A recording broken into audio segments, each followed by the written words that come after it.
बच्चों, कैसे हो आप सब। अच्छा, अपन आज स्टार्ट करने वाले हैं एक्सरसाइज आपकी फोर्थ। और फोर्थ एक्सरसाइज आपकी है दो चरों वाले रैखिक समीकरण। ठीक है, मैं लिख देता हूं, दो चरों वाले रैखिक समीकरण। देखिए, दो चरों वाले रैखिक समीकरण की अपन बात कर रहे हैं तो युगपत, सबसे पहली बात आती है युगपत समीकरण। युगपत समीकरण होते क्या हैं?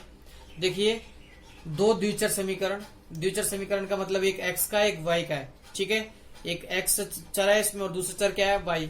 तो दो द्विचर समीकरण, ठीक है, उनका युग्म क्या कहलाता है? युगपत समीकरण कहलाता है। उनका क्या कहलाता है? युग्म क्या कहलाता है? युगपत समीकरण। तो बात करते हैं युग्म की। इनकी तुलनात्मक हल क्या होगा कि देखिए, यदि मैं लिखता हूं कि अपने पास समीकरण a1x plus b1y plus c1 है, a2x plus b2y plus c2 ये दूसरा समीकरण है। तो यदि उनमें a1 अपॉन a2 बराबर b1 अपॉन b2 बराबर c1 अपॉन c2, ठीक है, ऐसी कंडीशन में यदि ये तीनों ही बराबर हैं तो इसका मतलब क्या होगा? इसका मतलब ये होगा इन तीनों का जो हल है वो होंगे अनंत। दूसरी बात, रेखाएं समपाती होंगी। क्या होंगी? समपाती। रेखाएं समपाती होंगी, इसका मतलब क्या है? रेखाएं एक दूसरे पर आच्छादित होने वाली हैं। एक रेखा ये, दो दूसरी रेखा भी यही है। इस तरीके से इनके हल होने वाले हैं। ठीक है। अच्छा, जिसका हल निकलता है उसे मैं कहता हूं संगत। क्या कहेंगे? संगत। तो इसलिए हल अनंत है, इसका हल तो निकल रहे हैं, तो मैंने लिख दिया संगत युग्म। अच्छा, दूसरी बात, यदि a1 अपॉन a2 बराबर b1 अपॉन b2 बराबर नहीं है c1 अपॉन c2 के, अब लास्ट स्टेप अपना क्या नहीं है? बराबर नहीं है। तो ऐसी कंडीशन में हल नहीं होंगे, हल विद्यमान नहीं होंगे। तो इसका मतलब हल नहीं है, तो रेखाएं समांतर होंगी। क्या होंगी? समांतर। दूसरी बात, जिसका हल नहीं निकलेगा उसे मैं कहूंगा असंगत। क्या कहूंगा? असंगत युग्म। अच्छा, a1 अपॉन a2 बराबर नहीं है अगर b1 अपॉन b2 के पहला स्टेप ही खत्म हो जाता है, तो मैं लिख दूंगा कि कोई एक हल, रेखाएं एक जगह पर काटने वाली हैं, तो मैं लिखूंगा रेखाएं प्रतिच्छेदी होंगी। ठीक है, और हल निकल रहा है तो इसका मतलब युग्म कैसा हुआ? संगत युग्म हुआ। कैसा हुआ? संगत युग्म।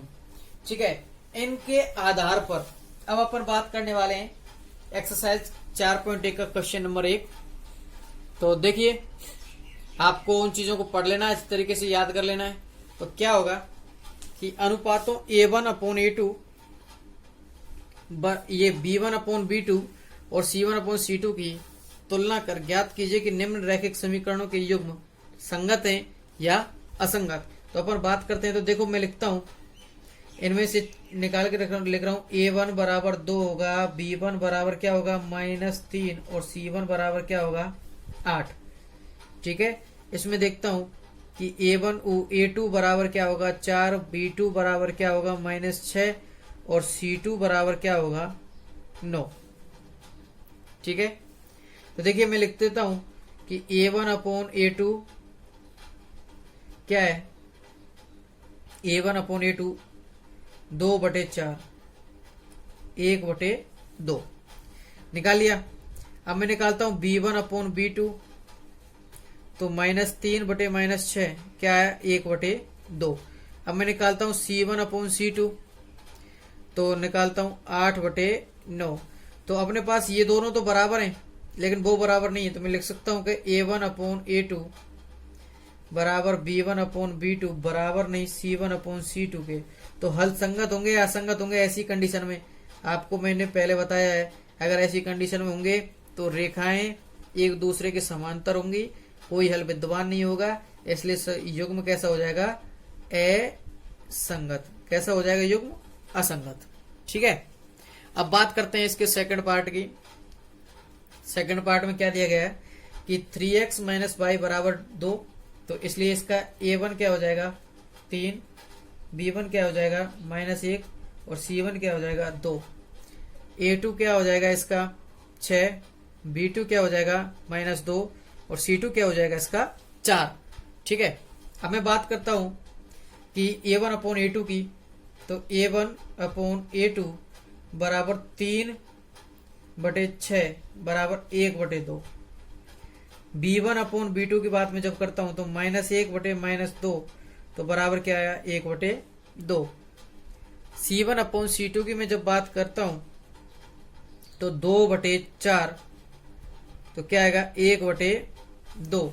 तो देखिए ऐसी कंडीशन में अपने पास क्या जाएगा a1, देखिए सब 1/2 1/2 1/2, तो a1 अपॉन a2 बराबर b1 अपॉन b2 बराबर c1 अपॉन c2।